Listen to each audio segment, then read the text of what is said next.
Hello mga kakabs, magandang gabi nga pala. Ito nga pala noong kahapon pa ng tanghali ito aking ginagawa para naman ito ay panghapunan. Matagal kasi ito maluto kaya naman ay iluluto siya sa 5 oras or 6 na oras. Ayan nga pala ay tinatawag dito na cabbage roll or malpop. Ayan nga pala yung aking binabalot noong nakaraang linggo pa lang. Noong wala dito yung mga amo ko, nagbakasyon sila, ay siyempre wala akong gagawin. Kaya yan ang aking binabalot kasi nga meron akong natirang kanin na yung nagawa nga pala ako ng mashi. Ayan nga pala lahat yan aking lulutuin kasi dito naman magsikainan yung anak ng amo ko at saka apo niya. Ayan nga pala 5 balot yan, marami-rami din yan, isang kalderong malaki din yan. At yan akin muna yung pinatanggalan ng ice kasi hindi talaga siya basta-basta matatanggal kasi sobrang lamig. Ayan, tinanggal ko muna sa plastic para naman mabilis yung pagtunaw ng ice. Ayan, bali yan ay akin na yan, isa-isahin na lang pagtatanggal kasi pag antayin ko pa na kailan mawala yung ice niyan, matagal talaga. Kaya isa-isahin ko na lang kasi pwede naman siya isa lang kahit meron pa siyang ice. Malinis naman yan.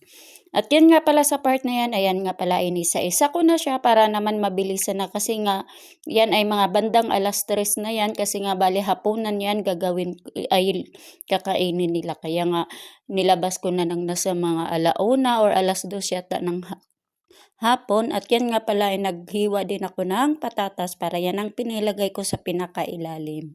Bali yan ang papatungan ng aking lulutuin. Ayan nga pala yan nilagay ko sa malaking kaldero para naman yan ay akin na yan umpisahan sa pagluluto, di ba? Malaking kaldero yan, punong-puno yan.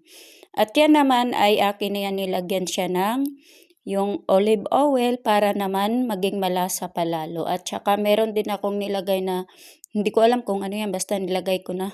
At dito naman nagawa rin ako ng sauce. Madali lang naman yung sauce, nandyan na nga pala yung magic at saka yung tomato paste. Ganyan lang at saka tubig mainit para mabilis naman yung aking paggagawa niyan.